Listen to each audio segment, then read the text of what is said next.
Hello students, welcome back to our video sessions on class 9 biology. Hope you are all doing well and up to date with your lessons by watching videos on YouTube on your biology lessons. So far we have completed 6 chapters. Now we are into the 7th chapter, that is animal behavior. So let's get started. You must have observed your surroundings, and when you observe your surroundings, you might have observed many animals around you.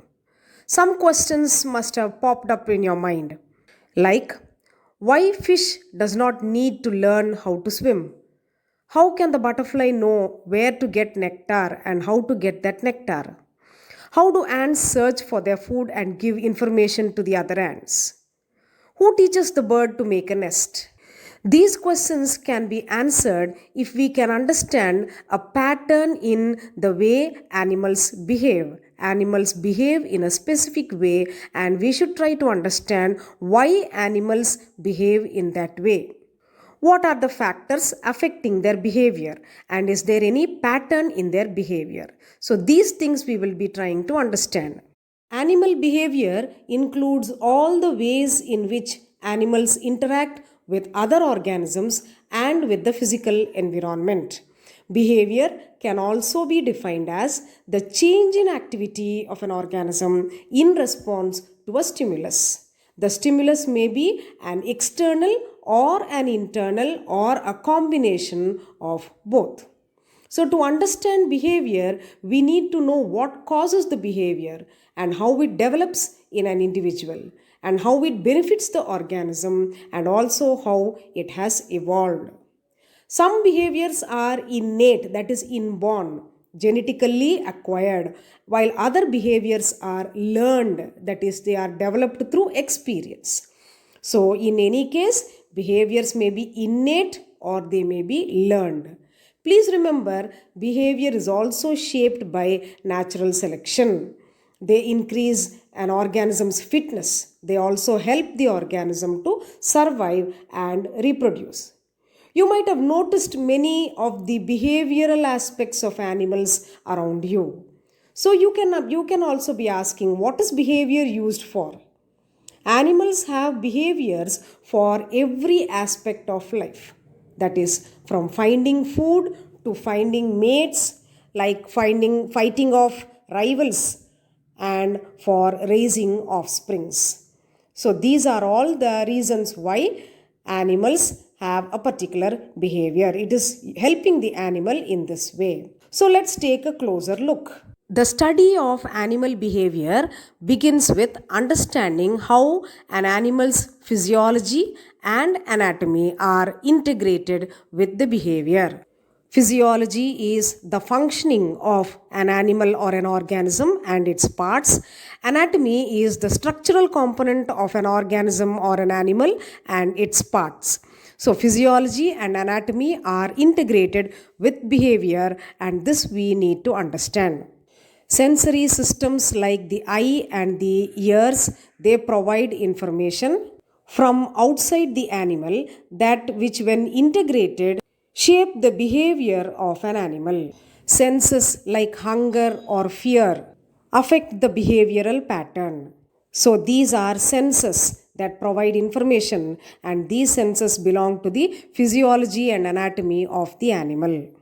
Let us move on to study different types of animal behavior. In this chapter, we will be studying about instinct, imprinting, conditioning, and imitation. Let us first learn what is instinct. An instinctive behavior is an action in an organism that is performed by all members of their species. They are typically a fixed action pattern. Fixed action pattern means it is a behavioral sequence that is highly stereotyped and it is characteristics of a particular species. Instinctive behaviors are innate abilities, that is, they occur and are present from birth onwards, and they are not learned behaviors. Reflexes are an example of instinctive behaviors. If your hand touches something hot or a sharp object accidentally, it automatically moves away. This is because of a reflex action. Reflexes are also a type of instinctive behavior. In birds, nest building and migration are instinctive behaviors. The next type of behavior is imprinting. Imprinting is a specialized form of learning that occurs during a brief period in young animals. Imprinting is a simple and highly specific type of learning that occurs at a particular age or life stage during the development of certain animals. Example, it can be seen in ducks and in geese. When the ducklings hatch, they imprint on the first adult animal they see, typically, which is their mother. Once a duckling has imprinted on its mother or learned from its mother, the sight of the mother acts as a signal to trigger a behavioral pattern like following the mother, moving around, and searching for food just like how the mother searches. This is not innate because if a duckling sees a human being once it is born, it will start following the human being like its mother. So, from this, we know that this is not innate and it is a learned behavior. Next, we will learn about conditioning. Conditioning is another type of learned behavior. It is a behavior involving a response to a stimulus that is different from a natural stimulus. So, here we are talking about a stimulus that is different from the natural one. If the behavior is paired with an unrelated stimulus, it is called classical conditioning. And if behaviors are modified by consequences, then it is called operant conditioning. Let us try to understand. Classical conditioning is a type of learning that happens unconsciously. When you learn through classical conditioning, an automatic conditioned response is paired with a specific stimulus, and this creates a behavior. The best known example of this is from the father of classical conditioning, Ivan Pavlov. In an experiment on digestion in dogs, he found that over time dogs were salivating not only when food was presented to them, but when people who fed them arrived also, they started salivating. To test this theory that dogs were salivating only because they were associated with the people who are bringing the food, he began to ring a bell and then present food to the dog so that they associate the sound of the bell with the food. These dogs learn to associate the bell ringing with the food and causing their mouths to salivate whenever the bell rang. A dog salivating when it hears a bell is not a natural response. Dogs will not do this without being conditioned to do so. So the behavior has been learned and therefore it is called a conditioned response. People as well as animals can be conditioned to avoid certain things. For example, grazing animals get an unpleasant experience or an electric shock when they touch an electric fence. So they start avoiding the fence. Even when it is turned off, they will avoid the fence. This is also one type of classic conditioning. Operant conditioning is a method of learning that occurs through rewards and punishments for behavior. The strength of the behavior is modified by rewards or with punishment. A dog might have learned that by sitting still and being quiet, it will get a treat. So every time the dog sees its master, it will try to sit quiet and keep quiet so that it will get a treat. And this behavior is called operant conditioning. In contrast, classical conditioning is when the dog starts salivating on hearing the sound of the bell, even though food has not arrived. And finally, we will learn about imitation. Imitation is a type of behavior where one animal copies another animal. Imitation covers a wide range of behavior. In their native habitats, young mammals can be observed to be copying the activities of the older members of the species. or the play of each other. Among human beings, imitation can include everyday experiences such as yawning when others yawn. When people talk to each other, they may stand or sit in a similar way and copy each other's movements. Scientists have also observed chimpanzees and other primates imitating each other. Let us further understand human behavior. Humans show the same behavior as other animals, but human behavior is often more complex because we are more intelligent and we are more aware of ourselves. Instinct is one human behavior. Like all animals, humans have instinctive behavior which helps us to cope with environmental changes. It is an innate, hardwired behavior. Any behavior is instinctive if it is performed without prior experience. Innate fear of snakes is one example of instinctive behavior. The next type of behavior is imitation. People often imitate each other. This can help people to learn new things, new skills, new sports, or some new things at work. Imitation can also help us to know which behavior is harmful and which behavior is less useful. Example, young people may start smoking, drinking alcohol, or taking drugs as a result of copying or imitating other people, but it is very dangerous to our health. And then there is conditioning. Conditioning can be used to change the behavior of people. Advertisers are very skilled at this. They use pictures of their products which make them look glamorous or exciting. They often use famous actors or sports people. By associating the product with attractive images, the advertisers are trying to set up a conditioned response to their product. People will respond positively and buy the product. So, this type of change in behavior is called conditioning. Behavior can be investigated in the field or in the laboratory. It can be observed and measured. Experiments can be designed to test how it works. Scientists spend hours together watching and studying the behavior of animals. Scientists observe how animals live alone or how they group into families or how they form large groups such as herds. Animals also signal to each other. These signals may be to warn each other about some approaching danger. Scientists are also interested in such signals, so they record and study them to work out what the signals mean. Animals can also be tagged by attaching tracking devices to them. Tagging lets scientists to follow the journey the animals make. You might have studied about migration of birds. Some birds travel over large distances for food and nesting sites. These birds can be tagged to help us know their journey. Lawrence and Pavlov are two scientists who have studied animal behavior under controlled conditions. We can study the behavior of a cockroach. For this, we will need a choice box. You can make a choice box by following these steps.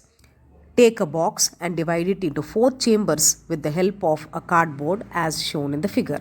Make tiny holes in any 2 chambers of one side so that light can pass through these holes into the chambers. Let the other 2 chambers remain dark. Now create a humid environment with the help of a moist cotton wool in one of the lightened chambers and one of the dark chambers. So now the box has been divided into 4 chambers with different conditions: light and dry, light and humid, dark and dry, dark and humid. So now we will put several cockroaches into the chambers of our choice. We will fill all the chambers with cockroaches. Now cover the box and leave the setup for 15 to 20 minutes. Count the number of cockroaches in each chamber. In which chamber do you find the number of cockroaches highest? Compare your observations with other groups. Cockroaches prefer dark and damp conditions. The quarter of the chamber with these conditions will have most or all of the cockroaches. Let us observe certain behaviors of different animals. Let us try to identify what kind of behavior these animals have. Pet dogs bark only on seeing strangers, and the owner makes them learn whether they are strangers or the visitor is a family member or a friend. So from then on, the dog does not bark on seeing friends, but it barks only on seeing strangers. This kind of behavior is a learned behavior and it is an operant conditioning. Ants usually go in a line to reach a sweet box or a sweet item. They know how to go because they imitate the other ants and they follow the other ants and all go in a line. So, ants going in a line is imitation. Birds know how to build nests. They collect material which is soft and strong to build its nest. So, this kind of a behavior is innate behavior. It need not be learnt and it occurs in all members of the species. Bird migration also is an innate behavior.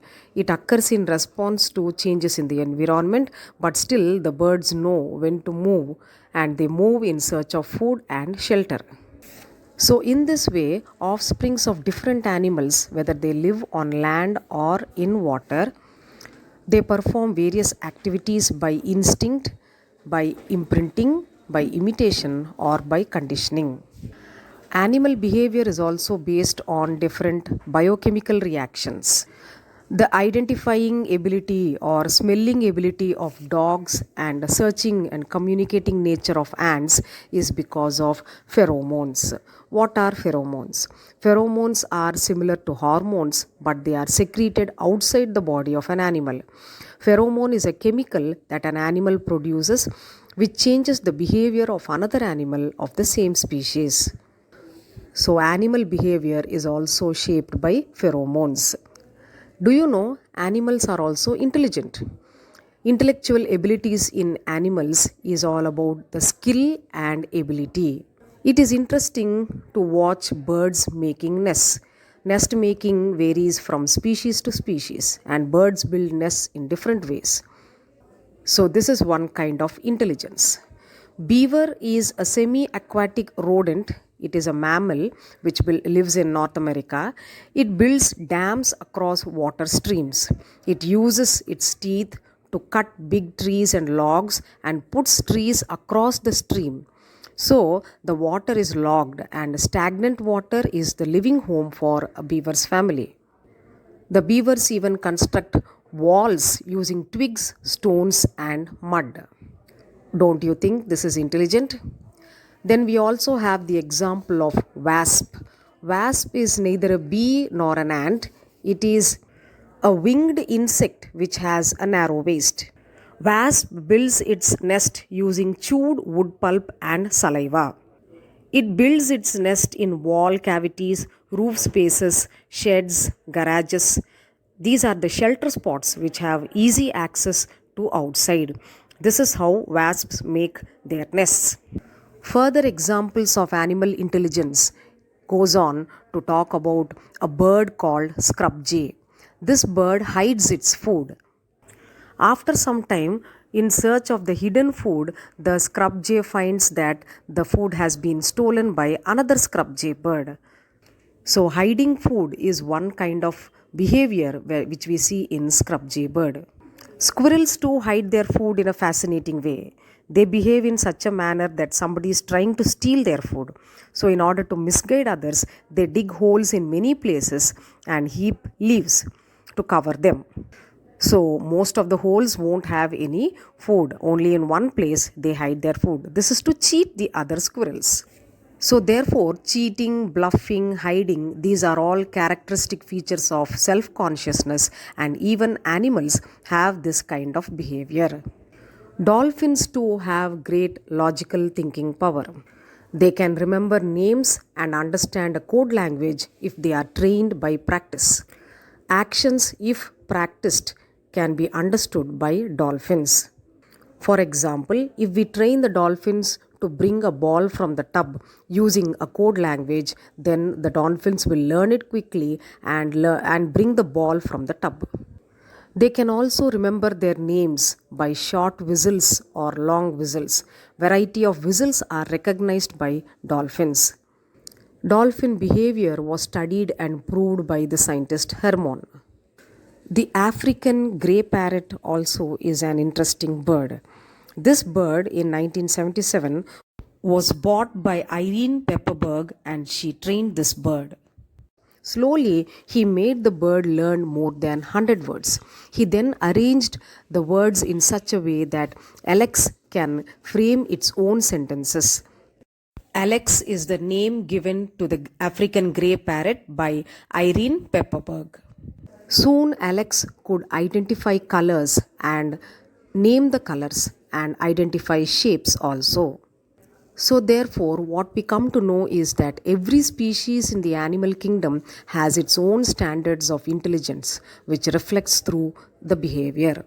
Animals also express feelings like happiness, threat, fear, anger, sadness, etc. Your pet dog is the best example to observe different types of feelings. Animals even show feelings of affection. Like, for example, after returning from the fields, cow licks its calf. This shows its affection towards the calf.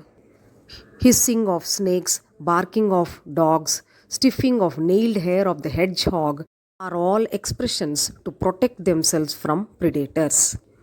Do you know the Tasmanian devil is the worst smelling animal in the animal kingdom? The Tasmanian devil is a carnivorous marsupial. They produce a strong odor when they are under stress. Another one is the bombardier beetle. It also has a foul smell. It has two chemicals, hydroquinone and hydrogen peroxide, stored in its body. Whenever the beetle feels threatened, these chemicals mix with some special enzymes and heat up the liquids which give out bad smell from its body. So these are the defense mechanisms of these animals. So it is very interesting and important to understand animal behavior and to conserve biodiversity. Ethology is the scientific and objective study of animal behavior, and it is a branch of zoology.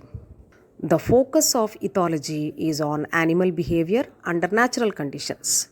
It began with the works of Dutch biologist Nicholas Tinbergen and by Austrian biologist Konrad Lorenz and Karl von Frisch. They got Nobel Prize for their works on animal behavior in 1973.